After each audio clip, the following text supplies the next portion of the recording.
दोस्तों, मैं आपका दोस्त आनंद कुमार झा आप सभी दोस्तों का अपने YouTube चैनल झा ऑफिशियल में हार्दिक अभिनंदन करता हूं। आज से मैंने एक साइंस के सर को भी इसमें लगा दिया है। वो आपको बताएंगे साइंस के बारे में।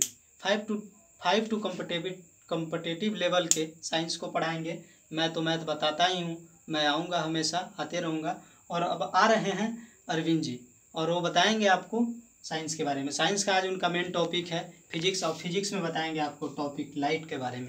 छोड़ दे सारी दुनिया किसी के लिए, ये मुनासिब नहीं आदमी के लिए, प्यार से भी ज़रूरी यही काम है, प्यार सब कुछ नहीं जिंदगी के लिए। आइए मेरे दोस्तों, अब चलते हैं कुछ प्रकाश के बारे में हम जानेंगे। प्रकाश क्या है? सबसे पहले इसकी डेफिनेशन को हम कहते हैं। प्रकाश एक विद्युत चुंबकीय तरंग है जो हमारे आंखों में पड़कर किसी वस्तु को देखने में सहायता प्रदान कराता है, प्रकाश कहलाता है। जैसे एग्जाम्पल टू, यहाँ पर लाइट सोर्स है, कोई ऑब्जेक्ट है, यहाँ से प्रकाश की किरणें उस ऑब्जेक्ट पर पड़ती है और यहाँ से परावर्तन के पश्चात हमारे आँखों पर पड़ती है, जिसके उपरांत आँखों में हमारे आँखों पर पड़ती है, लेकिन आँखों के उस भाग में पड़ती है, रेटिना पर पड़ती है, जिसके उपरांत हम किसी ऑब्जेक्ट को देख पाते हैं।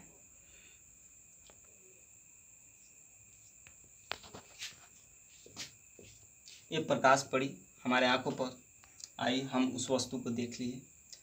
अब देखना है सो कि प्रकाश कैसे गमन करती है, किस माध्यम में गमन करती है, उसको हम जानेंगे।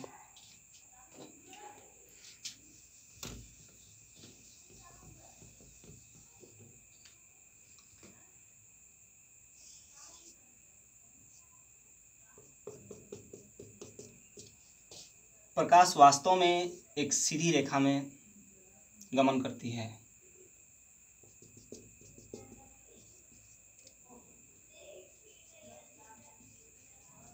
प्रकाश वास्तव में एक सीधी रेखा में गमन करती है, यह कहना हमारा गलत होता है, क्योंकि हम जानते हैं कि प्रकाश एक सूक्ष्म कणों के मिलने से बना होता है। हम जानते हैं कि प्रकाश एक सूक्ष्म कणों के मिलने से बना होता है। तो इसमें प्रकाश में जब कण आ गए तो यहाँ पर रेज पड़ेंगे तो यहाँ से विसरण का क्रिया काम शुरू हो जाता है। जब विसरण फैलना शुरू हो जाएगा तो हम कैसे कहेंगे कि मतलब कि ये प्रकाश सीधी रेखा में गमन करती है। लेकिन कुछ हद तक सही है कि प्रकाश सीधी रेखा में गमन करती है। क्यों? जब हम किसी पाइप से लाइट को गुजारते हैं तो यहाँ मतलब कि सीधी रेखा में हमको महसूस होता है कि प्रकाश सीधी रेखा में गमन कर रही है। लेकिन ये भी बात कुछ हद तक सही है, लेकिन सही नहीं कहा जा सकता, क्योंकि प्रकाश एक सूक्ष्म कणों के मिलने से बना होता है। जब उस ऑब्जेक्ट या मतलब कि पॉकेट पर पड़ती है प्रकाश की किरण, तो वहाँ से विसरण क्रिया होना स्टार्ट हो जाता है, जिसके कारण मतलब कि एक प्रकाश स्रोत से प्रकाश धीरे धीरे फैलने का काम शुरू कर देता है। अगर हम नहीं मानते हैं इस बात को, अगर हम नहीं माने तो यहाँ पर बाय द वे हमने एक लाइट रखा, ठीक है, और उसके बाद में हम लाइट मतलब कि यहाँ पर जला दिए, तो प्रकाश को एक सीधी रेखा में गमन करनी चाहिए, लेकिन ऐसा होता नहीं है। यहाँ से सोर्स से मतलब कि शुरू होता है, एक सोर्स से प्रकाश शुरू हो रहा है, अब ये धीरे धीरे फैलते चला जाता है। इसको इस तरह जाना चाहिए, लेकिन होता ऐसा नहीं है। देखिए, अब प्रकाश के सूक्ष्म कण के बारे में, हम फोटोन के बारे में कुछ जानेंगे। प्रकाश के सूक्ष्म कण फोटोन क्या है? यहाँ से कोई स्रोत से प्रकाश निकलती है, तो यहाँ महीन महीन महीन महीन फोटोन के साथ जब निकलती है, महीन महीन फोटोन होता है, जिसका खोज आइंस्टाइन ने 1632 ईस्वी में की थी। आइंस्टाइन आइंस्टाइन ने 1632 में की थी। अब उसके बाद में तो हम तो इसके बारे में, फोटोन के बारे में जान गए, प्रकाश क्या है उसके बारे में जान गए। लेकिन अब चलते हैं प्रकाश की कलर के बारे में। देखिए प्रकाश, प्रकाश एक वाइट प्रकाश एक 7 रंगों का समूह होता है, जिसे वर्णपट कहते हैं। वर्णपट, वर्णपट में 7 रंग होते हैं, जिसे शॉर्टेस्ट ट्रिक में बोलते हैं हम लोग कि बैजनीहा पीनाला। देखिए बैजनीहा पीनाला। देखिए बै से यहाँ पर हो गया बैगनी, ज से जामुनी, नी से नीला, ह से हरा, पी से पीला, ना से नारंगी,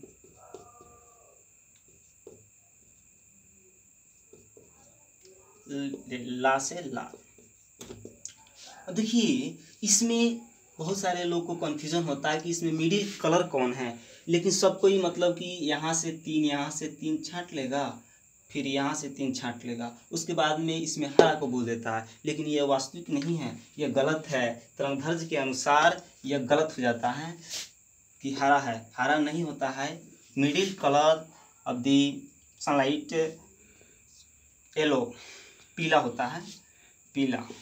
आप लोग जान लीजिएगा, इसमें 7 रंग के समूह में जो रेनबो होते हैं उसमें मिडिल कलर पीला होता है, लेकिन हरा कहना गलत है। 7 रंग के समूह के बारे में हम लोग को जान गए। हम जानते हैं, आखिर हम लोग जानते भी नहीं होंगे, कितने भी स्टूडेंट नहीं जानते होंगे कि मतलब प्रकाश का तरंगदैर्घ्य क्या होता है।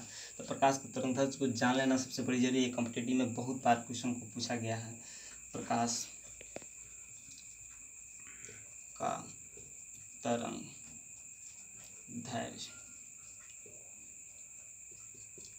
400 नैनोमीटर से 700 नैनोमीटर होती है।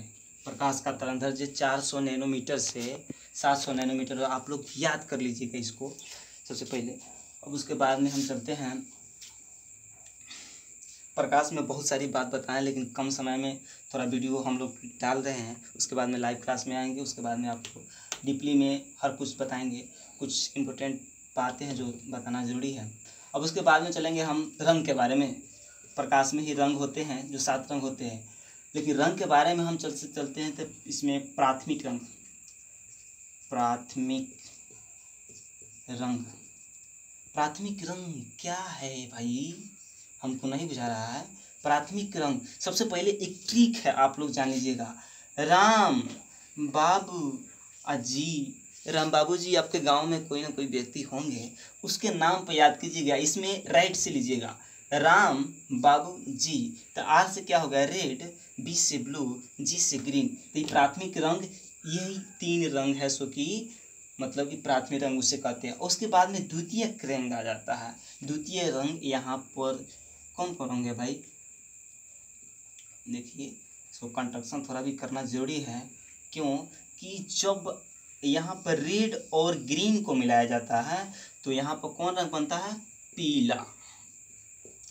और आर रेड और ब्लू को मिलाया जाता है तो कौन रंग बनता है, मैजेंटा।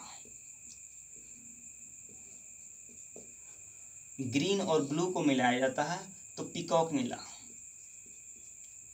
पीकॉक नीला कलर का निर्माण होता है। तो यही मतलब कि जब 2 प्राथमिक रंगों के मिलने से जो नया कलर निर्माण होता है, जो नया रंग का निर्माण होता है, उसे द्वितीयक रंग कहा जाता है। जब ग्रीन और रेड को मिला दिए तो पीला बन गया, रेड और ब्लू को मिला दिए तो मैजेंटा बन गया, ग्रीन और ब्लू को मिला दिए तो पीकॉक नीला बन गया। ये तो हम लोग जान गए। लेकिन जब सभी कलर को हम आपस में मिला देंगे तो वाइट हो जाएगा, समझे।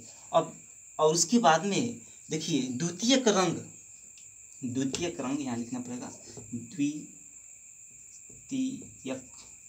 रंग।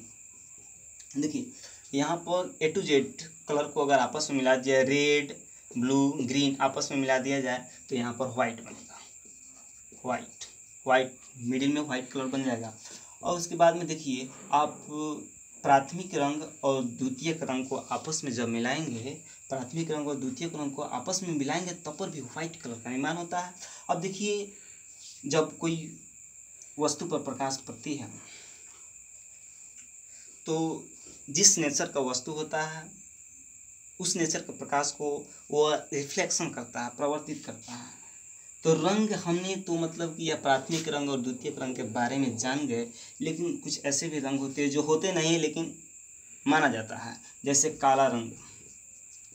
काला रंग, काला रंग कोई रंग ही नहीं है, हम लोग मान लेते हैं कि काला है। क्यों? कोई वह ऑब्जेक्ट की नेचर ऐसी होती है, प्रकृति ऐसी होती है कि वो सारे के सारे रंग को अपने में अवशोषित कर लेती है, जिसके कारण हम किसी वस्तु को काला देखते हैं। कुछ वस्तु के इसमें देखिए येलो कलर दिख रहा है, डस्टर येलो कलर दिख रही है, यह मतलब कि सारे कलर को तो अपने में अवशोषित कर रही है, लेकिन येलो कलर को यह क्या कर रही है, रिफ्लेक्ट कर रही है, जिसके कारण हमको यह डस्टर येलो दिखाई पड़ रही है। अब चलिए आज का क्लास इतना ही होगा, क्योंकि खाना वाना खाने का टाइम भी हो गया, और उसके बाद में फिर अगले समय में जो क्लास बनेगा फिर बनेगा।